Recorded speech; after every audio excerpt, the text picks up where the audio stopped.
এক ছিল ঘন সবুজ বন। সেই বনে বাস করত ছোট্ট এক কাঠবিড়ালি। তার নাম চিন্টু। চিন্টু ছিল খুব পরিশ্রমী আর বুদ্ধিমান।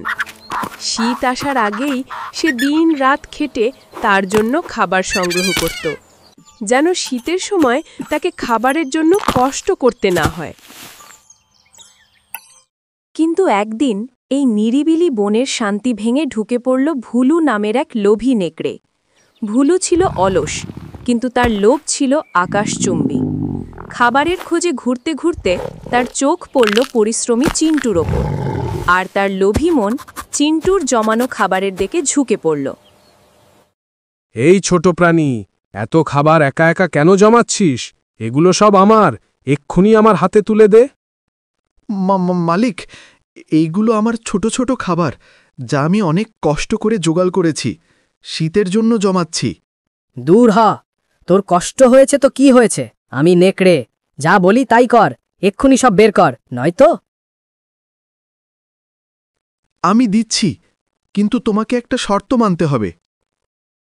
শর্ত? ছোট্ট কাঠবিড়ালি, তুই আমাকে শর্ত দিবি? কি শর্ত তোর?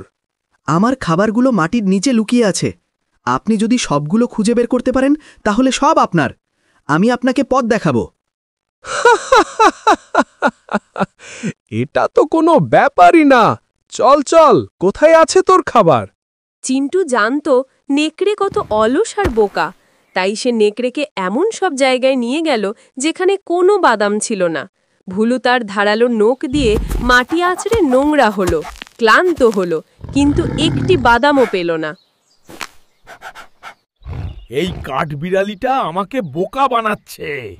দাঁড়া, তোকে আমি দেখে নিচ্ছি।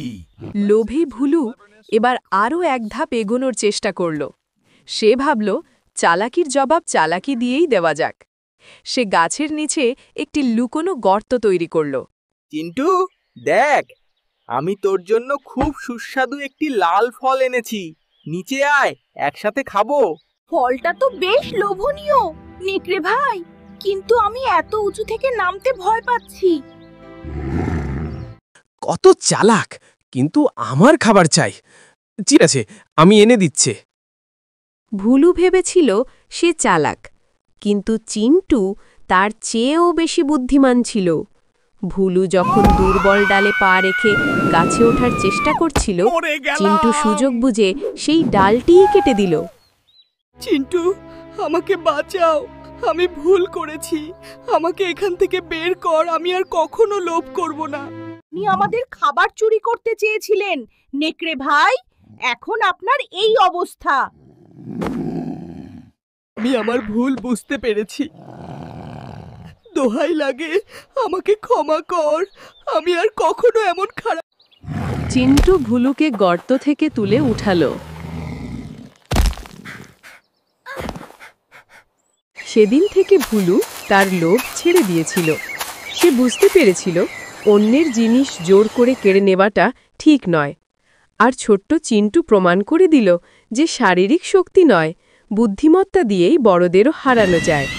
পরিশ্রম আর সততার ফল সবসময় ভালো হয়।